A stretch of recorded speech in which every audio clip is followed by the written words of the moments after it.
দিন রাতে কে ডাকে?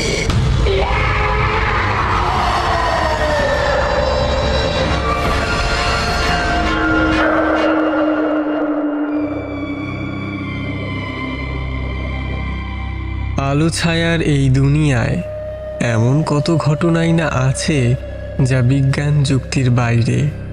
এমন ভৌতিক রহস্যে ঘেরা আমাদের আজকের নিবেদন বনের মাঝের কুয়ো। এই গল্পটি আমাদের পাঠিয়েছেন জয়দীপ রায়। শুরু হচ্ছে জয়দীপ রায়ের কলমে ডাকিনীর ৫ম এপিসোড, বনের মাঝের কুয়ো।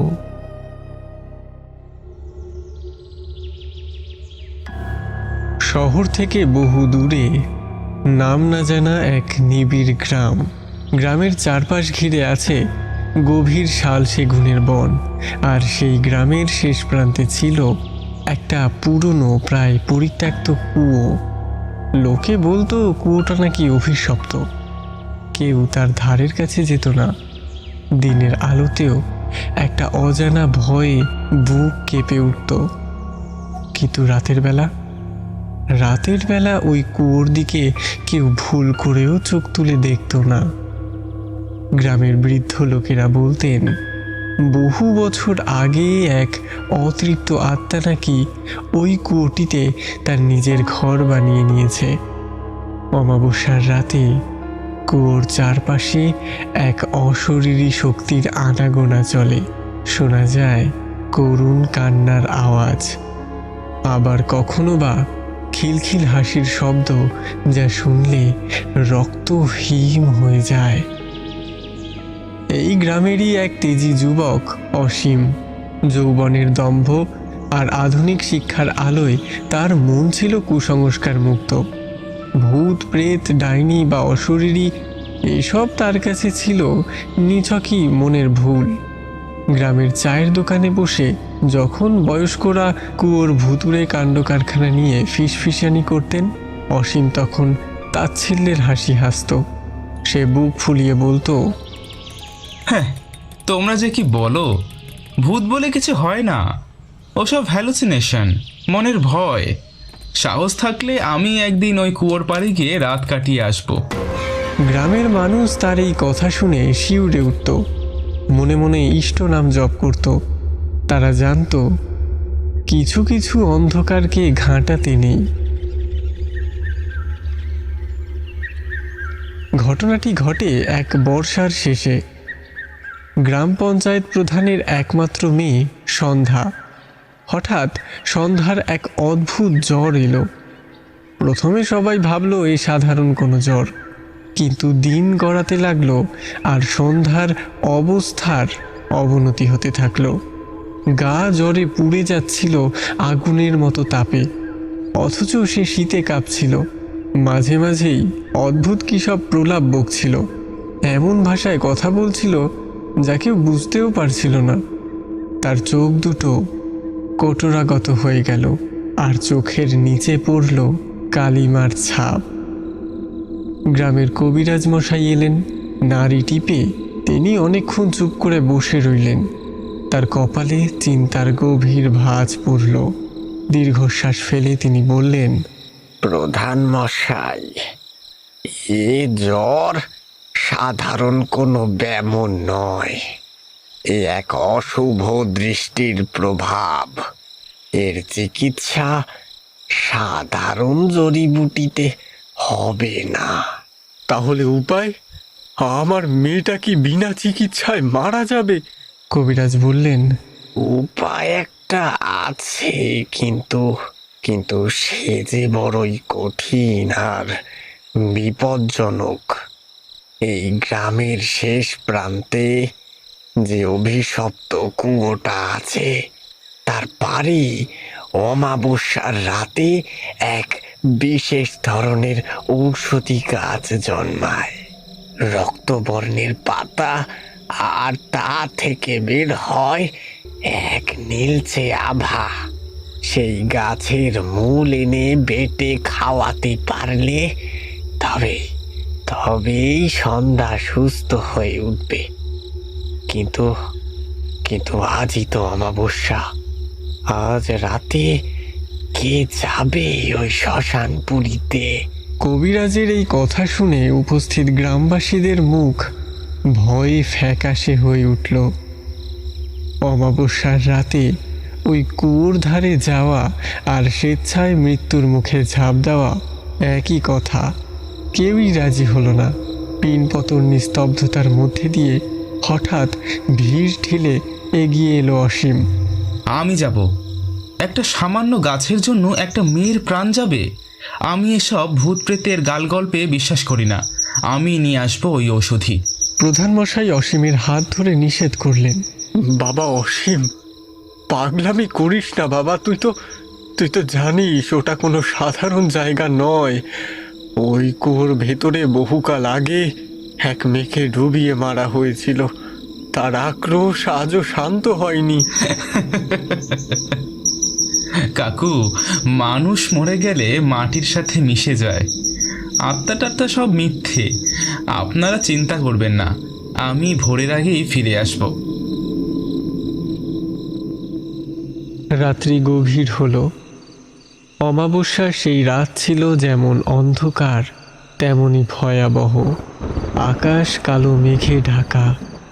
মাঝে মাঝে বিদ্যুতের ঝলকানি চিরে দিচ্ছে সেই অন্ধকারকে। কিন্তু মেঘের গর্জনের চেয়েও বনের নিস্তব্ধতা ছিল বেশি ভয়ের। অসীম টর্চ আর একটা দা হাতে নিয়ে বনের পথে পা বাড়ালো। বনের ভিতরে ঢুকতেই একটা ভ্যাপসা গন্ধ তার নাকে এলো। পচা পাতা আর ভিজা মাটির গন্ধের সাথে মিশে আছে অন্য একটা উৎকট গন্ধ, যেন বহুদিন আগে মরা কোনো প্রাণীর পচা মাংসের গন্ধ। বাঁশঝাড়গুলো বাতাসে একে অপরের সাথে ঘষা খেয়ে ক্যাচ ক্যাচ শব্দ করছিল, যেন কেউ যন্ত্রণায় কাতরাচ্ছে। অসীমের মনে হলো বাঁশগাছের পাতাগুলো যেন ফিস ফিস করে তাকে বলছে ফিরে যেতে। তার বুকটা একটু কেঁপে উঠল, কিন্তু সে জোর করে মনকে শক্ত করল। সবই বাতাসের খেলা, এমনটা বিড়বিড় করে নিজেকে বোঝালো সে। কুয়োর কাছাকাছি পৌঁছাতেই পরিবেশটা কেমন সম্পূর্ণ বদলে গেল। বাতাসের গতি স্তব্ধ হয়ে এলো আচমকা। এক অসহ্য ভারী নীরবতা গ্রাস করলো চারপাশ। অসীম দেখল দূরে অন্ধকারের বুক চিরে দাঁড়িয়ে আছে সেই পোড়া কুয়োটা। তার আশেপাশে বড় বড় আগাছা, আর তার পাশেই দাঁড়িয়ে আছে এক বিশাল প্রাচীন বটগাছ, যার ঝুড়িগুলো যেন গাছটি থেকে এক অপার্থিব নীলচে আলো বের হচ্ছে। অসীম একটু ইতস্তত করে এগিয়ে গেল। তার প্রতিটি পদক্ষেপের শব্দ যেন বনের নিস্তব্ধতাকে ভেঙে চুরমার করে দিচ্ছিল। কুয়োর কাছে জল করছে সেই ঔষধি গাছ। যেই সে গাছটার দিকে হাত বাড়ালো, অমনি কুয়োর ভেতর থেকে ভেসে এলো একটা অদ্ভুত শব্দ। জল, একটু জল।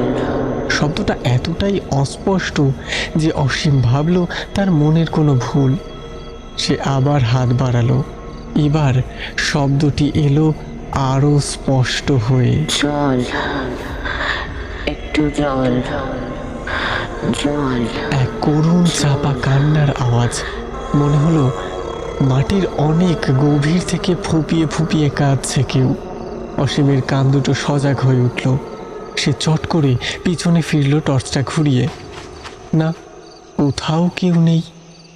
শুধু বনের অন্ধকারের গাছগুলো যেন তার দিকে ডাগর চোখে তাকিয়ে আছে। সে দ্রুত গাছটা তোলার জন্য নিচু হলো। ঠিক তখনই তার কানে ভেসে এলো এক হাড়হিম করা সুর। কোনো এক নারী কণ্ঠ গুনগুন করে গান গাইছে।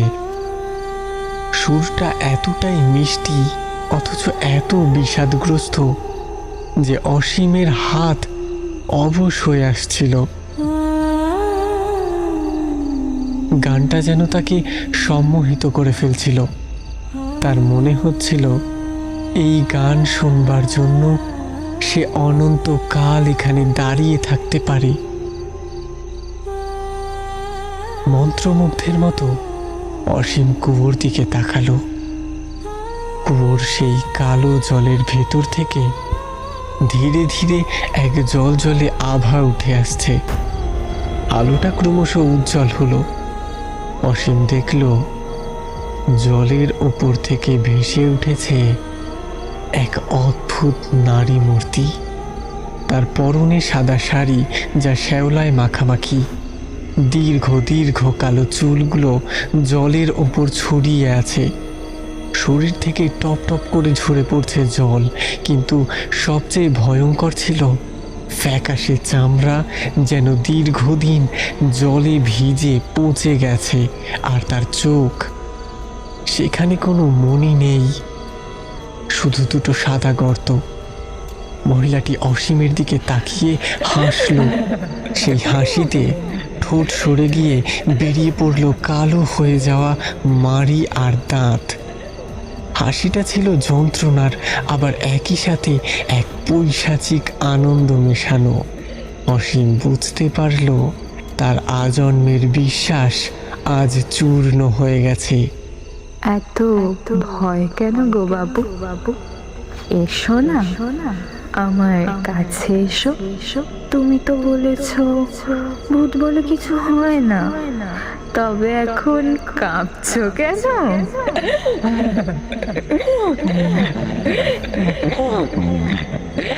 অসীমের মনে পড়ল তার মায়ের কথা। ছোটবেলায় মা বলতেন প্রেতাত্মাদের সামনে পড়লে নাকি তাদের চোখের দিকে তাকাতে নেই। অসীম প্রাণপণে চোখ বন্ধ করলো।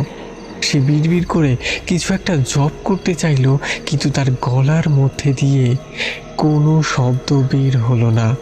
চোখ বন্ধ করে কি আমায় এড়াতে পারবে? প্রেতাত্মা ফিসফিসানি শব্দে একদম তার কানের কাছে চলে এলো।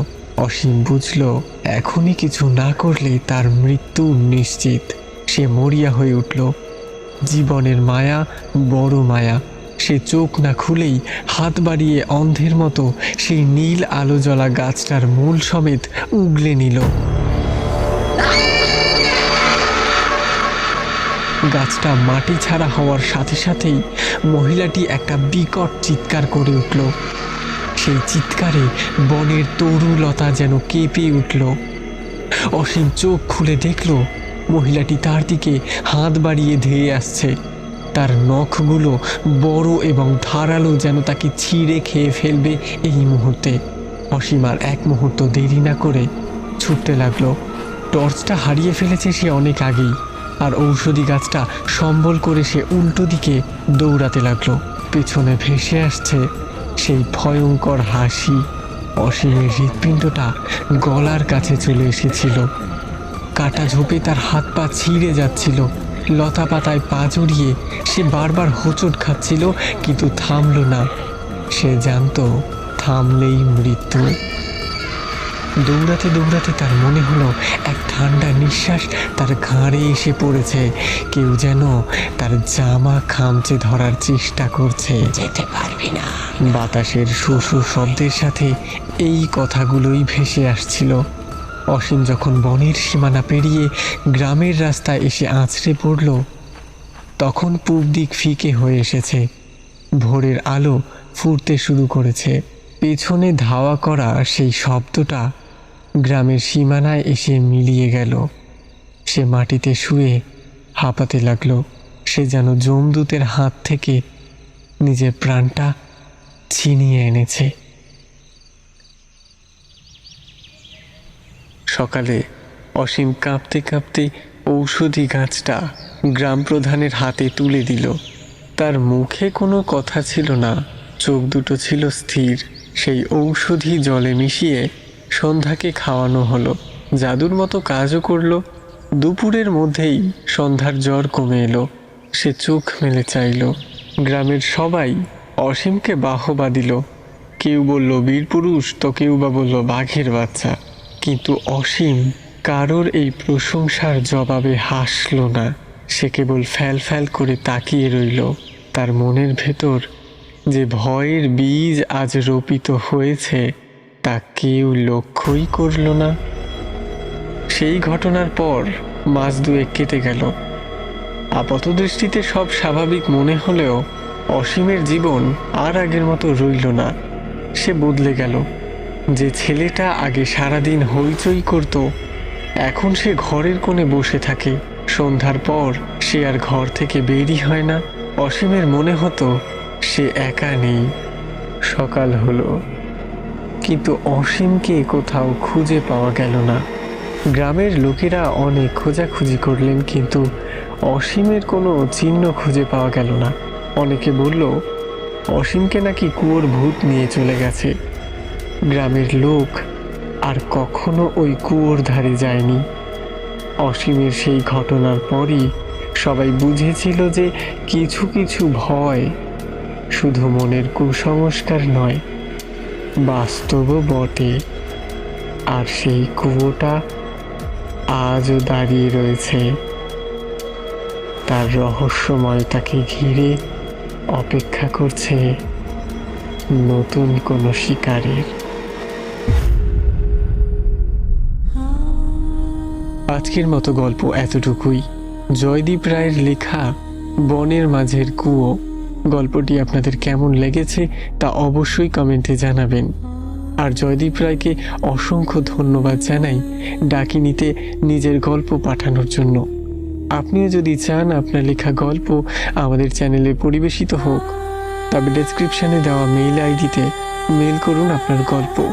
আগামী সপ্তাহে আমি অমিত আবার ফিরব নতুন কোনো গল্প নিয়ে। ততক্ষণ পর্যন্ত ভালো থাকবেন, সুস্থ থাকবেন, শুনতে থাকবেন ডাকিনি।